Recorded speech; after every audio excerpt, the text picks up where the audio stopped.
data sufficiency, circle and triangle. And so data sufficiency is a very interesting idea. And so where we are given a question followed by two statements. This question followed by two statements. You mark choice A if statement 1 is sufficient but 2 is not sufficient. 1 alone is sufficient but 2 alone is not sufficient. We mark choice B if 1 alone is not sufficient, 2 alone is sufficient. C, if 1 alone is not enough, 2 alone is not enough, but both put together is enough. Choice D, if 1 alone is standalone sufficient and 2 alone is standalone sufficient. And choice E, the question cannot be answered. You take in 1, you take in 2, you still cannot answer this question. Brilliant. Now we know the choices, how they behave. Now look at the statement. The area of a circle greater than area of the triangle. Circle area greater than triangle area. This area of circle greater than area of triangle. Brilliant. Now perimeter of equilateral triangle is less than the circumference of the circle. Circumference of the circle is less than perimeter of the equilateral triangle. Perimeter of equilateral triangle is less than circumference of circle. Circumference of circle is less than perimeter of equilateral triangle. I'm going to use this wonderful funda. I don't like dealing with area equal and perimeter lesser, area greater, perimeter lesser. I'm going to make one of the two equal. If perimeters are equal for an equilateral triangle and a circle, if perimeters are equal, then area of circle is greater than area of triangle. If perimeters are equal, then circle area is greater than equilateral triangle area. Also, imagine this. Imagine you have a sheet of a rubber band in your hand.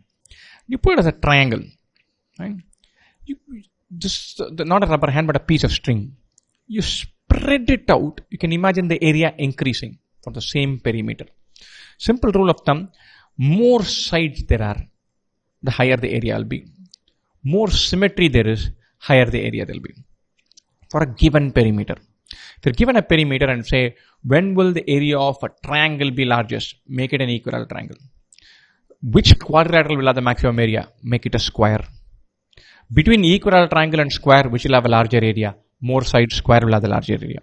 Between square and regular hexagon, which will have the larger area? More sides, regular hexagon will have the larger area. Given perimeter, when will area be maximum? Maximum sides, symmetric figure, circle. And a very important but simple set of fundas. More sides, more symmetry, more area. But for a given perimeter, we're comparing shapes. If one side has more sides, all other things being equal, it will have more area. If it has more symmetry, it will have more area. Keep that as a rule of thumb. This question 1, the perimeter of the equilateral triangle is less than circumference of triangle. If perimeters are equal, then the circle will have more area.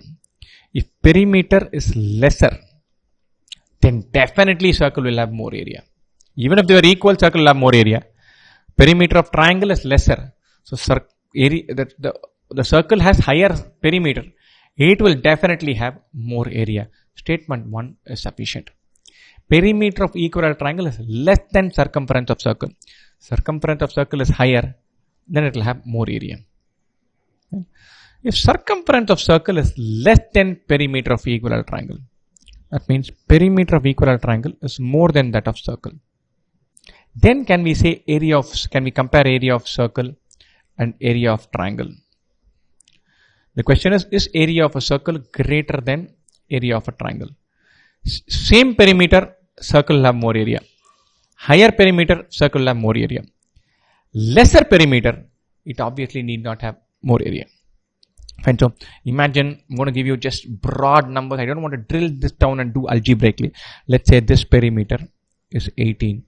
Let's say this perimeter, they're also 18. So perimeter of equilateral triangle is 18, circle is 18. Then area of circle will be greater than area of triangle. Now if perimeter of equilateral triangle were 18 and circle were 17.98, even then probably area of circle will be greater than area of triangle. However, if perimeter of equilateral triangle were 18 and perimeter of circle were 1, then area of circle is definitely less than area of equilateral triangle. So if you're told perimeter of equilateral triangle is higher, then you cannot make any conclusions. If equilateral triangle has larger perimeter, then the circle could have higher area or lesser area. So statement B is not sufficient. Statement A is sufficient. How so? If circle has the same perimeter, it will have higher area. If it has more perimeter, it will definitely have more area. 1 alone is sufficient. 2 alone is not sufficient. Choice A for alpha.